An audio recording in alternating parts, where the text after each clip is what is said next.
The Spoiler. Memories of working with Spoiler. I don't know if a lot of people will agree with what I say, but watching him over the years, the greatest mass wrestler of all times. For a single territory, you have to say the Destroyer out in California, right? But the Spoiler went everywhere, right? He went to Texas, he got over, North Carolina, Minneapolis, and he had one rule which he lived by: I'll never take my mask off for anybody, and he lived by that. And I know he got his notice in a couple of territories because he would never work an angle where they'd make him. And he was very lucky at the time because Gary Hart would only manage number-rated wrestlers. Of all times, Gary Hart loved the Spoiler the best, and everywhere he is, Gary Hart would push the Spoiler. And even Bill Watts' territory, they pushed the Spoiler there. Watts will tell you he didn't want to really put the Spoiler over, but they were so hot, right? Because I'm the first guy to call Bill Watts Mr. God, you know. Right. And Bill Watts, as you know, was a promoter, and he tried to wrestle a few times, but he was a much better promoter than he was a wrestler. And somebody told me, I don't know if I can agree with, they said as far as TV angles and that Bill Watts would have to be rated number one. Did you like Bill Watts as a person? A lot of people have different things to say about Bill. You know, when you're a boss, when you're running the territory, if you're making guys money, they like you. If you're not making money, they don't like you, right?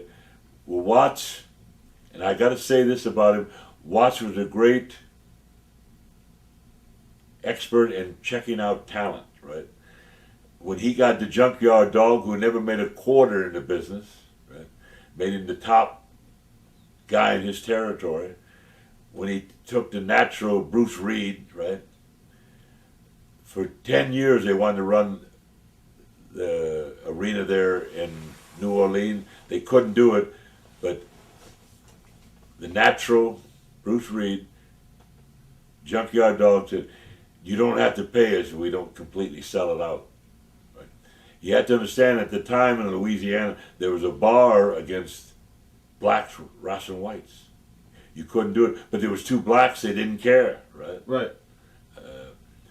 And so they filled up that auditorium, and I don't believe two guys ever did it again. And Watts was a good recognizer of talent. He had Big Ernie Ladd, right, to help him, you know. And like I said, guys got mad at Ladd because he was a boss. The guys that he made money for, they loved him. The guys that didn't blamed him, right. But Watts was a great believer. I'll make you the main event if you get them butts in the seat, right. In other words, you drew him money. Right? In fact, he always would call me up and say, I want you for a week, right? Just for a week, I'll pay you $1,000 a week.